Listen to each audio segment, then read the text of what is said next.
Hi hello అందరికి నమస్తే, welcome to our channel. నా పేరు రవీందర్.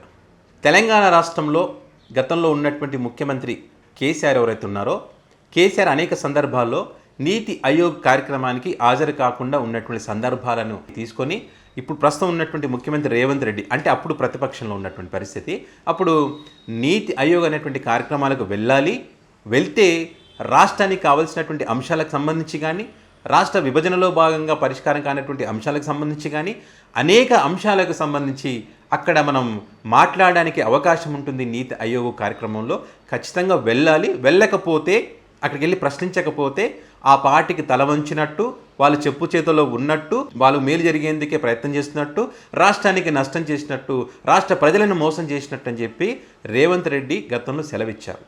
కానీ ఇప్పుడు ఈయన ముఖ్యమంత్రి అయ్యాడు కదా, ఈరోజు ఈయనేమంటున్నాడంటే, మొన్న మోడీ 3.0 బడ్జెట్ ప్రవేశపెట్టిన సందర్భంగా తెలంగాణ రాష్ట్రానికి మోసం చేశారు.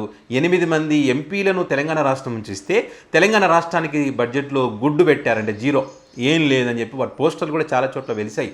గాడిద గుడ్డు అని చెప్పి పెట్టారు పోస్టర్లు తెలంగాణ రాష్ట్రంలో.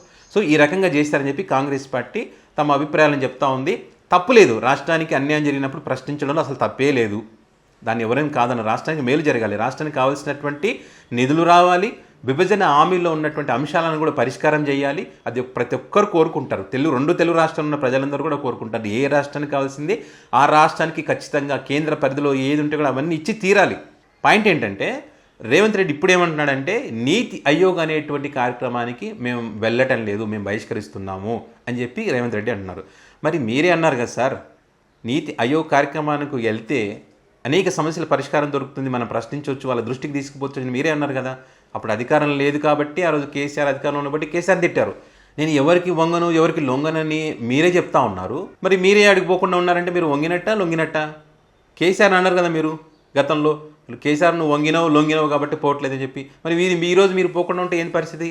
మీరు లొంగిరనే అనుకునేటువంటి అవకాశం ఉంటుంది.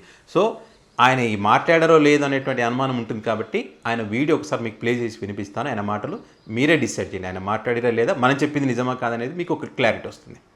ప్రభుత్వానికి విస్పష్టంగా మా నిరసన తెలుపదలుచుకున్నాం అధ్యక్ష.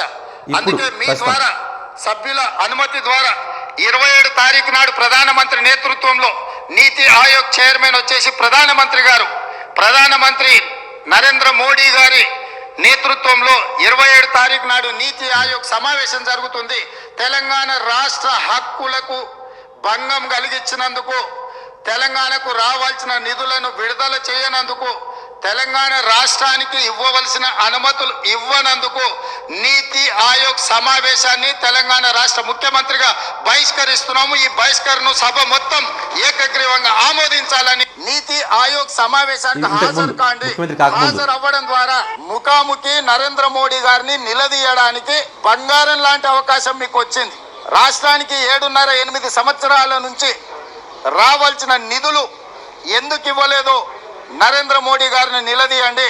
మీరు ఆ సమావేశాన్ని బహిష్కరించడం అంటే నరేంద్ర మోడీ గారికి మీరు లొంగిపోవడమే.